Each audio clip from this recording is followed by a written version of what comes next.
Well, just look at this place and smell it. It's so musty in here. I suppose it's the mountains of old books that are responsible for that. Cat, cat, cat, cat. I don't think I've ever seen so many books in my life. No, me neither. It's so dark in here too. Is that the window over there? Well, it was the window, I think, yes, once upon a time. But for some reason it's closed up with bricks and mortar. So this is where Mr. Natsume lives. By the way, I haven't spotted Mr. Sholme anywhere, have you? No, that's true, but according to what Mr. Gardner told us, the great detective should be around here somewhere investigating. Oh my god, I wanna... Can we pet the cat? Oh, it's so cute! And it's off. Oh my, what an adorable little cat! Perhaps he's looking after all the books while his master's away. I don't know about that. He just printed a pile of books as quick as flash. It's tricolor Mickey, wasn't it? Do they even have this sort of cat here in Great Britain? Perhaps Mr. Natsume brought the little creature with him from Japan. That's made me feel homesick now. Already? You've only been in the country for 2 days. Well, this country hasn't exactly been nice to you guys, so that does seem to be watching the crevice between the mountains of books on our side. I suppose Mr. Natsume would sit there and read while stroking his cat, but surrounded on all sides by those towering old tomes, surely he dreamt of books every night as well. Yes, he must have done, hasn't he? Oh, what's this? It's a receipt for a second-hand bookshop. Your books. Oh yes, Mr. Natsume's name is on it, look, and the day of purchase. 2 days ago at 4:45 p.m. That's the day of the incident. That's just a short while before he was embroiled in a terrible attack. He must have been on his way from buying some old books. Okay. So, if he was carrying books around, like, he wouldn't, like, have any room on his hand to, like, stab a person. I don't know, that's just my thinking so far. And like, what motive would Mr. Natsume even have to like stab the woman in the first place? It's just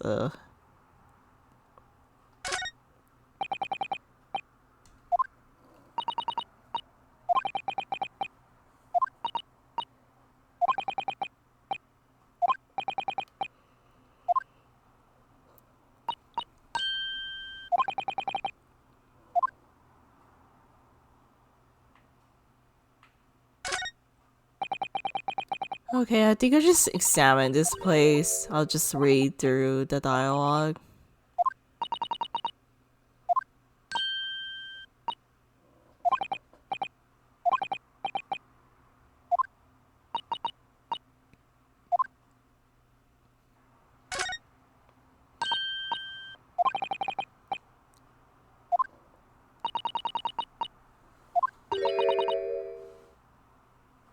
Are you forgetting the enormous Daruma doll that you brought in your luggage? Well, it can be dangerous traveling abroad. I wanted a lucky charm.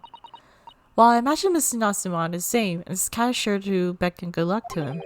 It's not doing a very good job so far, is it? You mustn't say such things. I didn't say a word. Why are my eyes such a giveaway?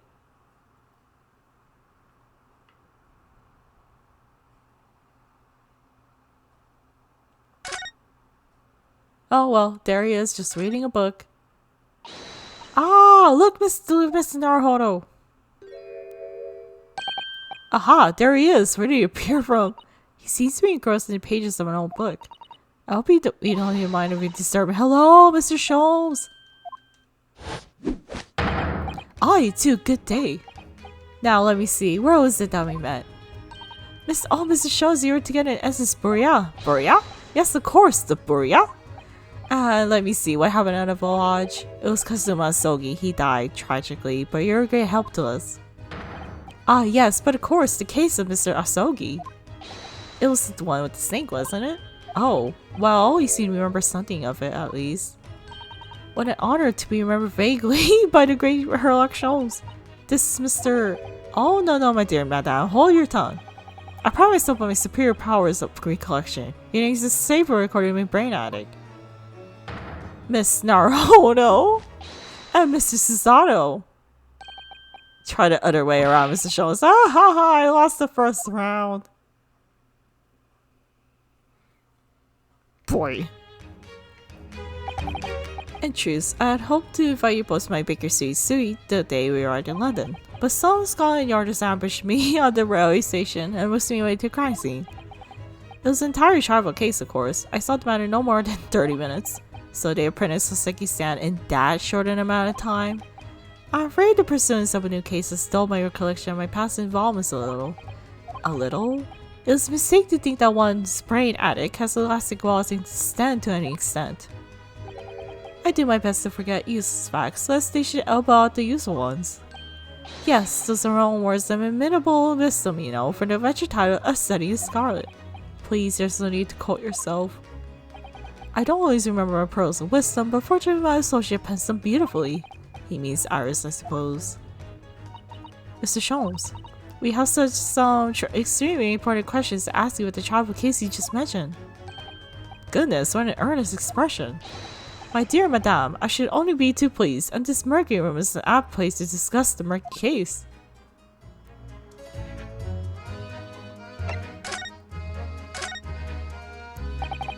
We know this to be the lodgings of a Japanese foreign student by the name of Soseki Natsume. It seems that he assisted in his arrest, Mr. Sholmes. For the stabbing a young woman outside here on Briar Road. Natsume, yes, I believe it was his name, rather along those lines. But Mr. Natsume denies it. Was it really justifiable to arrest him on so little? I'm sorry, Mrs. Sato, but I have not the slightest idea what you mean. What? I can't believe he was looking. Sato stands squaring the eye while feigning ignorance. I assure you, I'm not merely feigning ignorance. It would appear as if the pair of you are under some misapprehension. Oh, how? I assure you, I have no recollection of accusing your stupid compatriot of the crime. But that doesn't make sense. The good detective of Scotland Yard made the following request of me on call for battle.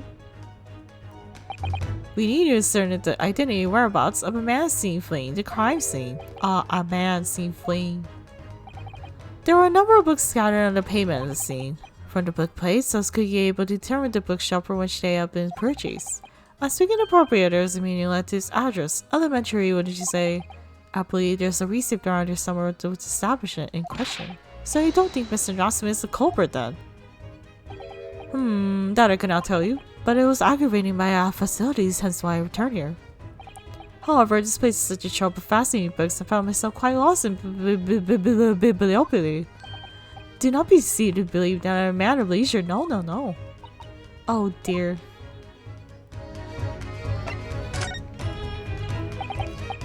Tell me.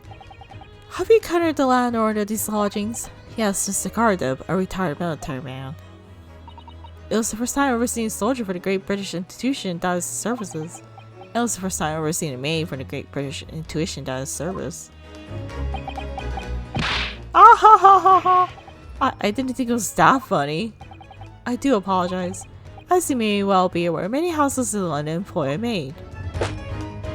Yes, I read that much in my Great Britain premiere.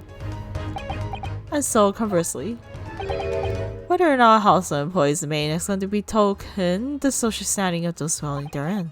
Betoken the social standing? Sorry? Put simply, my dear fellow, those who employ at least a single maid are considered middle class. Those who do not are beneath that. In the upper echelons of society, of course, households employ enough staff to constitute a large family. Goodness, how extraordinary. As you can appreciate, for those on the precarious boundary between the middle and lower classes, being able to afford just one maid is of the first importance. I had no idea.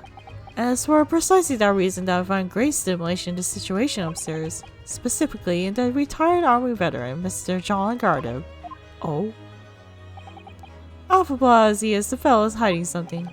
Whether or not it poses in the circumstances of this case, I am as yet unable to ascertain. I'm thoroughly lost on what he means to say.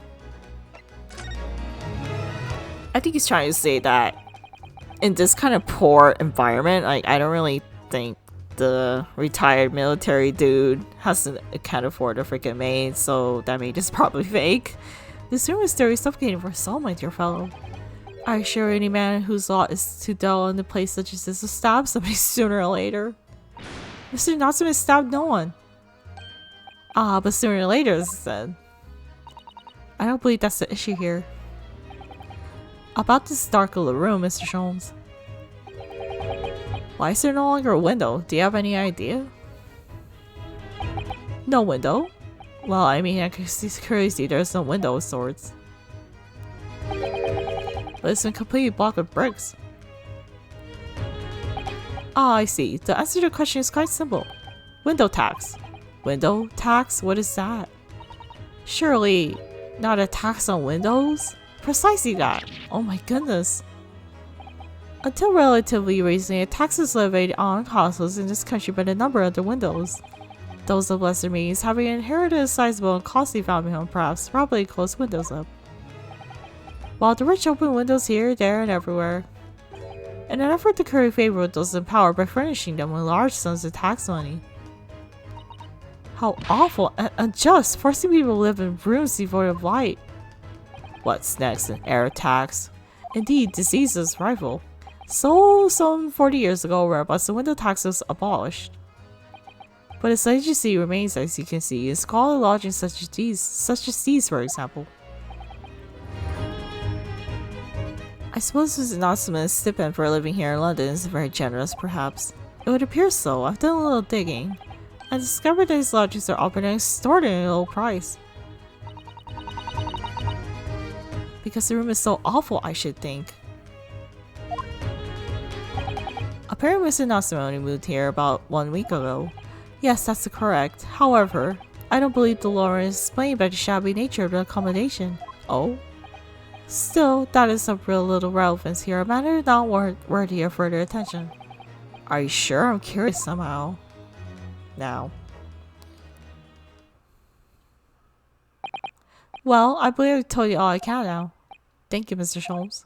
Ah, yes, Mrs. Naruhodo. Wasn't that your intention to become a practitioner of law? You remember that, did you? Will you possibly offering your services in this very matter, I wonder? To the occupant of the room, Mr. Natsume, was it? I'm not sure.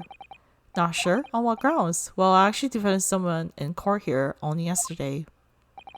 Really? Well then, I congratulate you, sir, on an ambition realized. I so probably do. The thing is, it's really made me question things. Am I right to believe in my clients, to trust in their innocence? Yes, trust. Mr. Sholmes. Mr. Natsume didn't do it, did he? Ha ha ha ha ha! My dear fellow, I haven't the first idea. Oh, but I thought that's why you're here. Didn't you come back to investigate? Ah, yes, that was indeed my initial intention. But there are simply too many fascinating books here, I couldn't possibly ignore them. Oh, I see. Nevertheless, there are two facts I can state quite unequivocally. The man who fled the scene of the crime 2 days ago is the Japanese occupant of this room, and there are witnesses swear to have seen the same man commit the crime. That's all I can say.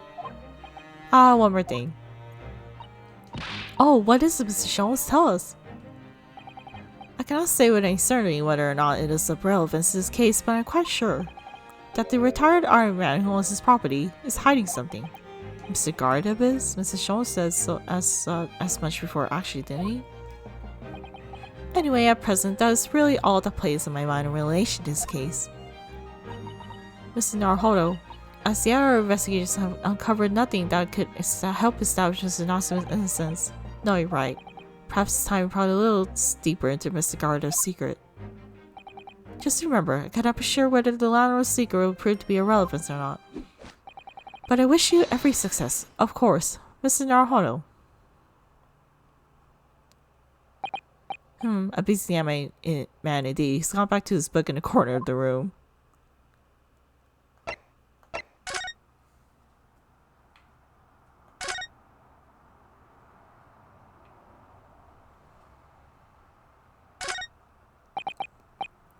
Excuse me, Mr. Sholmes.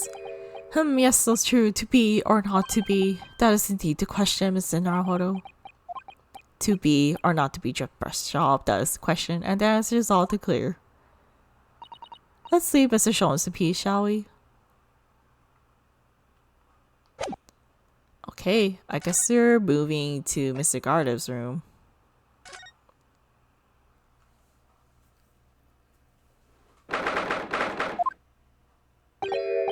Ah, you pair again. Tell me, what's the detective chap? I forgot his name. So hard to work down there? Mr. Sholme? Ah, yes, rings a vague bell. All that detective business isn't really my thing, I'm afraid. And yet you have the magazine. Jolly good show. Another cup of tea, but please, Joanne. She's gonna spill the tea again. Now, the winner! For the umpteenth time, will we watch what you're very well doing? I shall be serving dinner shortly, sir. Ah, yes, of course. Frightfully rude by me, but I'm afraid I shall have to ask you to take your leave, if you'd be so kind. Oh, yes, of course. We are deeply grateful for our assistance. Not at all, not at all. Don't get as much chance to talk with your young foreigners like yourself. It's been a pleasure. Best of luck and all that. Perhaps you can see yourself out.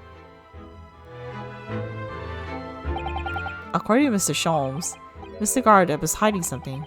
And since no other avenues of investigation seem open to us at the moment, perhaps we should do some digging.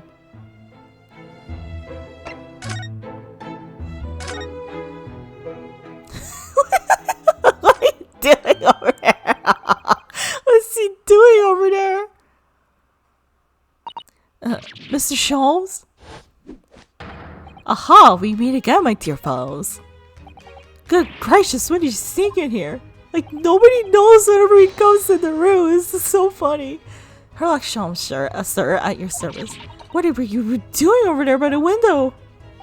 I am given to watch the evening sky as the sun sets, madame. Yet Sally, cheerful as the room downstairs undoubtedly is, it lacks an aperture for such an observation. As I took the liberty of borrowing a small corner of space by the window up there. Wow. Keeping an eye towards the windows at dusk is the prudent thing to do in London on gathering. Ah, one other thing, Mr. Naruhodo. Oh, me? I thought perhaps he might be in need of a certain great detective's great mind. Wait, he's not talking about Izzy? I didn't expect to be going through that again so soon. Do you mean Mr. Sholme? There are some mighty secrets in this modest room.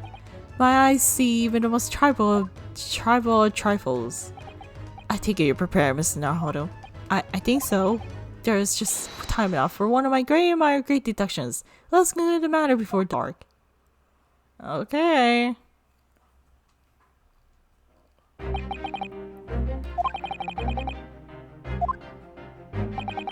Your standing as a landlord is most certainly not what we might call first rate. I'm afraid, sir, that is all too clear to me. There are two conclusions I have been able to draw by careful observation of living arrangements. I beg your pardon? The first is that even as you speak, you're concealing the presence of a ferocious beast in your care. And the second is that as a result of the beast's violent rampage, you have lost something very dear to you. Mr. Naruhodo, look! The old man's broken out in a cold sweat. Unbelievably, it seems Mr. Sholme's conclusions are both spot on. How could you possibly... How could I possibly know? You mean to inquire? The answer couldn't be simpler, sir. For in the dense jungle of logic and reasoning, I am the king of beasts. And I know only two other wild beasts are not easily tamed. So, shall we begin? Once again, Herlock Sholme is proud to present his logic and reasoning spectacular. Oh boy.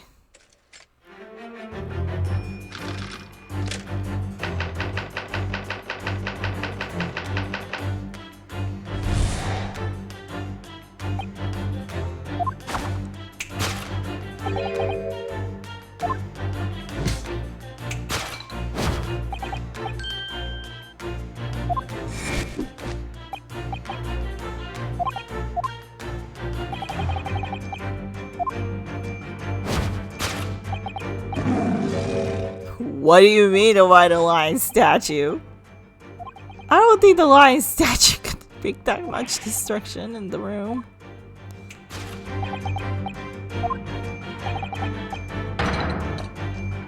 What?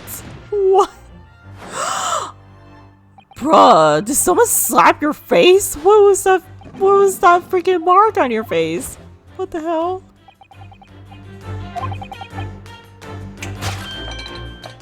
Where could this angry creature disappear to, madame? But me? I pray do not consider me unchivalrous, but it is plain to me one glancing in your direction. It is? Your dress pocket. Guess his hands close to the piece of current whereabouts. What? Oh, a circus show? Why would they be hiding an animal in here?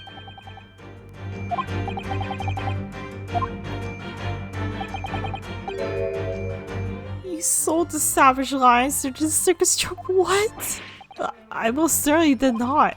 I believe I made my point. Oh boy. The fearsome beast which ran amok in this room was an Indian lion. No, I don't think so. Oh my god. A rampaging Asiatic lion. Oh no, there's another one. Aftermath.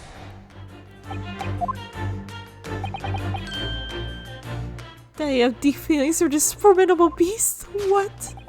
He's hiding his face. He got freaking slapped.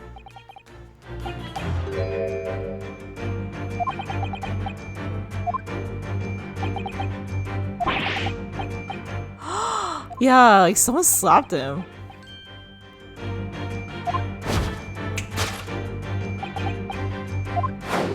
Oh boy. Is there some domestic abuse going on in this room? Because oh boy. That's not good at all. Finding your beloved has had a devastating impact on the financial circumstances of her household. I feel like we're talking about someone else and not a lion. I feel like we're talking about the maid here. Just saying. Oh my god, I'm observing a carpet over there. A very expensive woolen carpet if I'm not mistaken. I mean, those look like burn marks on the carpet, isn't it? This time, madame, I'm afraid it's you who has inadvertently revealed the truth to me. You're wondering how I settled upon the answer very neatly indeed. Yes, to explain the dark state of carpet and only the tower of cakes. I don't know, I think we should be looking at the candle. I feel like the candle burned the carpet, did it not? Food is at the heart of all tragedy, in fact. Whatever do you mean? Having tired of the taste of cake, the beast began to stalk his next prey. What? Lions don't eat cakes.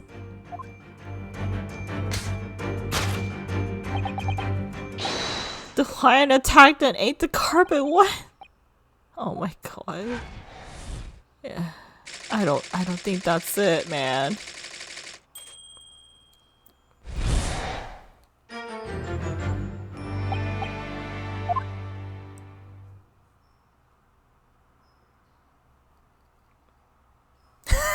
Their faces.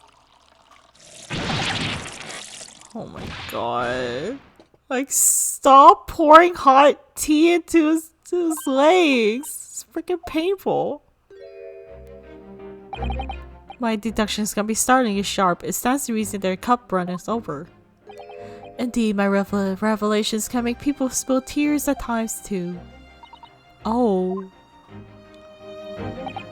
Mr. Sholme, sorry to butt in again, but can I make an observation? Why, sorry, Mrs. Narhoda, what is it again? Well, your deductions just now. Do you really think a lion could have fit inside a room this size? Indeed, it's only the explanation for the facts. The terrifying truth all too often lies beyond the realms of common sense. No, I think you should listen to your common sense while you're making your deductions. But okay. But if an occasional lion ran amok this very room, surely Mr. Guard of his maid would have been hurt, or worse. Ah, that's where it struck. Note that the foreign military man held his own against the beast using a large cannon. I don't know, that cannon does not look like it has been used at all though. And what about the food? Meat and potatoes are one thing. But I don't believe I ever heard of a lion that drinks tea. Ah, my dear Mrs. Sato, it occurs to me some regularly that irrespective of race and breeding, whenever anyone lands in Great British soil, they are infused with the highly appropriate taste for afternoon tea. Why? Oh, what a glorious notion! That I do not believe. Well done, Mrs. Naruhodo. It's your time to shine again. I had a feeling that was coming. A slight massage. That's all Mr. Sholme's deduction scene. You could do it. Excellent. I've been waiting for a trusty partner in deduction to step forward, Mrs. Naruhodo. We don't even know yet whether or not it's going to help with Mr. Natsume's case. I feel like this case is going to help a lot. Still, uncovering the truth is always worthwhile, whatever the motivation. At least, that's what I want to believe. Let's start again. From the beginning. A pearl shows logic and reason is spectacular. Oh boy, here we go again. Course correction. Hold it, Mr. Sholmes.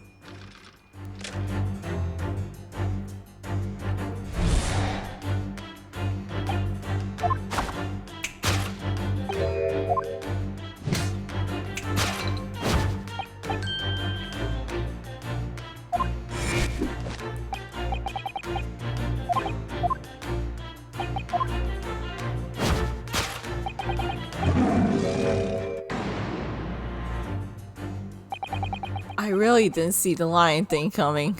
But if you observe Mr. Garda's reaction, it rather seems as though some beast didn't run amok here in this room. Yeah, something about the very first nature. But it could have been a lion transformed from India. But so what was it then? We must follow Mr. Garda's studies. That will lead us to the true answer. Okay. Oh my god, what is this picture over here?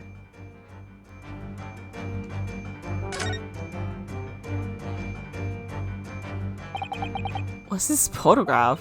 It appears to be from Mr. Garda's wedding. He looks very happy, doesn't he? He does, but you can't make out his pride. Oh my, how unfortunate. Something has struck the glass directly over the woman's face. I wonder what happened. Probably best not to delve too deeply here. What the? Glass is broken, so you can't see Bride's face at all. I think powerful would be kinder than plump, Mrs. Naruhodo. Yes, she certainly looks that. There's a lot of horsepower there. Not someone you want to accept, that's for sure. Oh look, have you noticed the wedding ring is very large, isn't it? Yes, it's an unusual design. It looks like some sort of an embellished sunflower. Huh? Take that!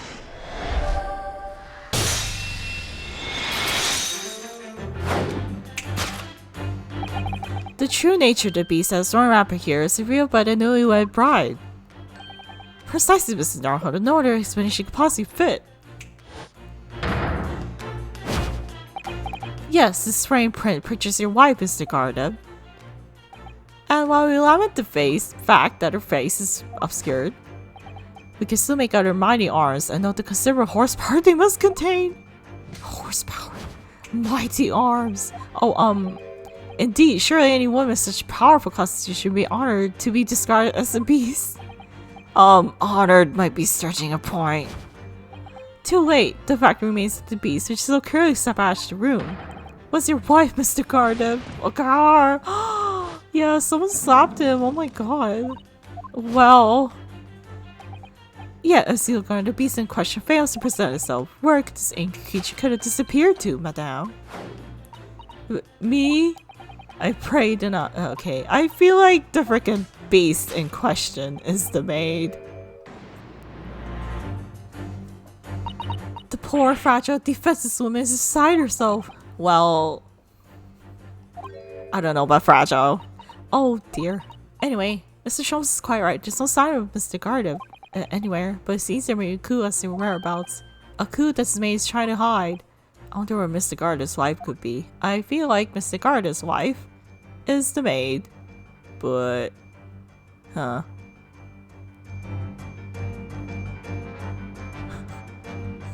Like, I'm just looking around her, I'm just like, oh man.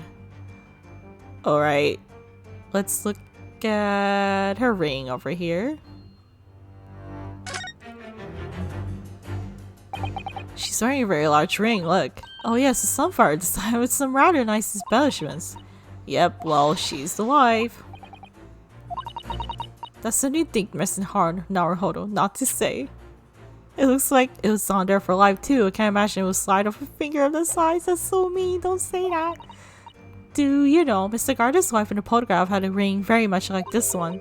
It was a large sunfire design as well. Well, she's the wife of Mr. Garda. Alright, present. Take that!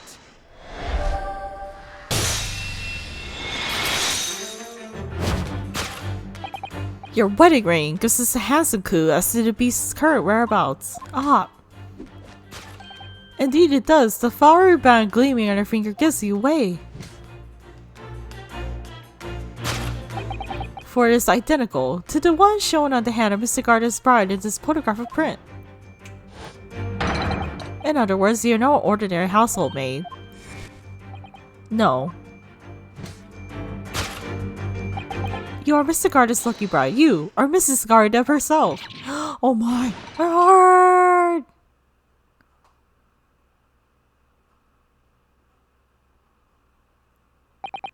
Well, jolly fine detecting, sir. As he's rightly surmised, this is the wife, yes, my Joanne. Write her letters of God! Stop spilling hot tea to your husband, Jesus Christ! After all, you're a retired army man. You're in the business of renting out rooms. I would assume therefore you have insufficient means to employ a maid. Would that be correct? It's not right, I tell you. I was 2nd Lieutenant of 3rd Regiment. A man has his pride, don't you know? By George, it's a sorry thing when a chap can't even afford to have a single maid in his deploy. I don't really think it's shameful to just live the way you are. A also kind of be considered worthy of society if it employs no staff at all. Though in my considered opinion, such concerns about appearances are folly. You mean Mr. Garda has his wife work as his maid? Precisely. Am I right, Mr. Garda? Only in company, obviously, but listen here, this must remain a secret. Top secret, please. Nature of the beast. The raging wife of Mr. Garda. Solved.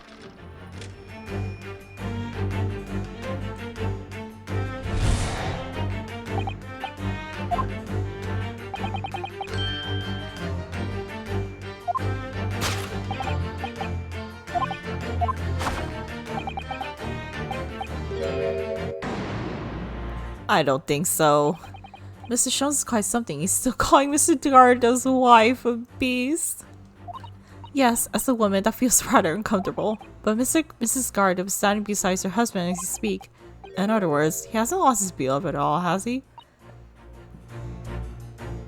Oh, how true. So perhaps the supporting artist he's propping up his head has some other significance then. According to Mr. Sholme, Mr. Garda's pain is tangible though. What could that pose of his really signify? Him being slapped. His face. Oh my god. Oh my god. Oh my, look at that bright red mark. Gosh, it's quite something clearly made by somebody's hand. Yes, Mr. Garda was just slapped on the face. It seems hard. I've never seen such a clearly defined mark. Whoever could have done such a thing? Probably his wife. Which is not okay. Oh boy. Like, please don't hit people. Your head weighs heavy on your shoulders. The pain you feel being revealed by the slapped cheek. Ugh. And of course, to deliver the impressive mark on your cheek that refuses to fade was you, Madame Joanne Garda. Well, yes. Well, don't slap your husband. You have been desperate to hide the slap mark on your cheek, sir. Ah. This is just big yikes right now. How the blazes? How'd you work that out, man? Nothing escapes the notice of one trained in the art of observation, my dear fellow. That's why I haven't looked directly at us even once. To keep your other side from view. Well, Now, let's proceed to the next conundrum. Why were you subjected to such a violent slap? In other words, you must ask yourself what caused Madame Garda to fly into a rage. They're just looking at the table over there. They're looking at the freaking finances of buying the meat and potatoes. The pile of bills. Didn't Mr. Sholme say all that bills were lion fodder? Yes, but we established the lion never existed, which can only mean that the thing responsible for gobbling up all that food was Mr. Garda's wife. Mrs. Naruhodo, she's a person, not a thing. Yes, well, she's also the person who gave her husband a mighty slap around the face. One so hard to lift the perfect hand mark, in fact. Yes, why would a woman want to hit her husband with such force, I wonder? I'd love to know the answer to the question. Okay, what is this? Bookmark? Oh. Ah, someone's reading this book at the moment. Just a bookmark here, look.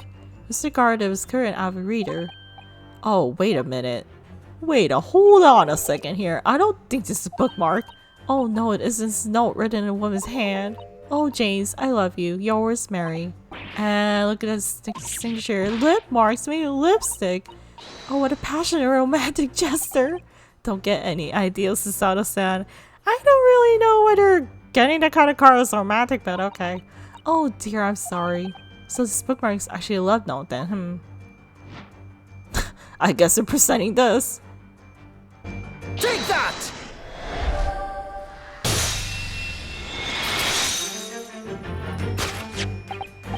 Yes, it is love note that has given rise to the pain you suffer. Oh, James, I love you. Yours, Mary. Passionate indeed. She's already getting that fist ready, but I don't really think that justifies hitting your husband. Oh, God. So scary. But I don't know the Valley woman. You don't know her? That note wasn't written to me. It was just in the book. I don't know how it got there. It was just in there, you say? That's right, that's what I... Oh, this poor man. I like his story. Now listen here, Joanne, old thing. I explained it at the time. I bought the book at the second-hand place, and that note must have already been in there. So the previous owner of the book was using the note as bookmark, you mean? That's right, that's what I... This is so sad. Like, I'm just seeing domestic abuse right now. It's sad.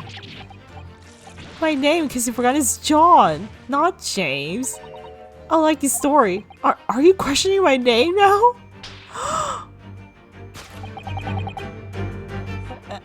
And there we have it. A rose is suspicious stream of heart, and you unleash your beast, the most fierce bite. Why are you hitting your husband like that? And now, in a final fit of rage, the fierce beast carried out one last unimaginable attack. Unimaginable? The aftermath of which can be clearly seen by observing the carpet over here. A very expensive woolen carpet. Oh my god, did the fighting like cause the fire on the freaking carpet?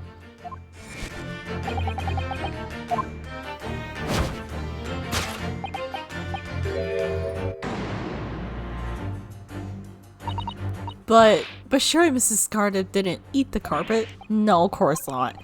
But there doesn't seem to be any doubt that the state of disarray this room is in the result of her wild temper. No, that's true. So this last part of Mr. Sholme's deduction that we need to fix. We only need to follow Mrs. Cardiff's gaze, and that will tell us the real answer. Alright, let's see what we see. Yes. I'm guessing the candle, right? And just burn the carpet. Right? Wait, take a closer look at this. There's one candle missing. Yes, I didn't notice that before. Why is that, I wonder? Why is one candle of the three missing from its holder? Oh, look. There's the candle. Oh, I guess you could just present the candlestick, right?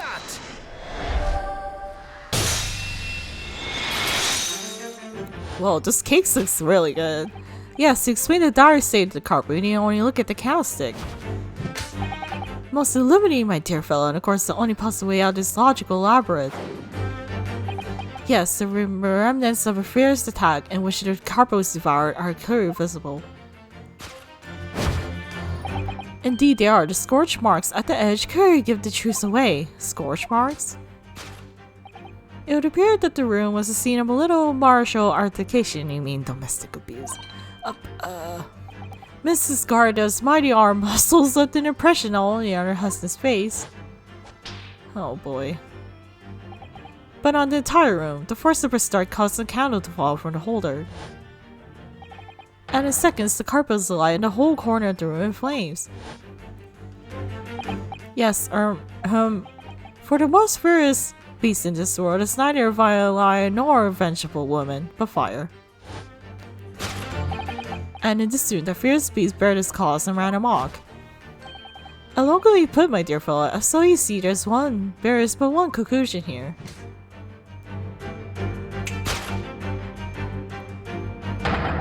After sparks of marital discord flew, this room was the scene of a fire.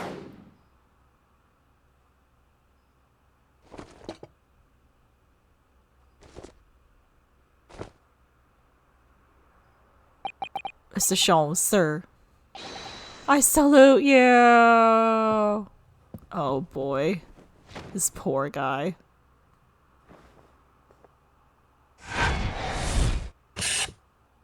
Conclusion, carpet scorched by a small fire. Solved. Deduction complete. Elementary.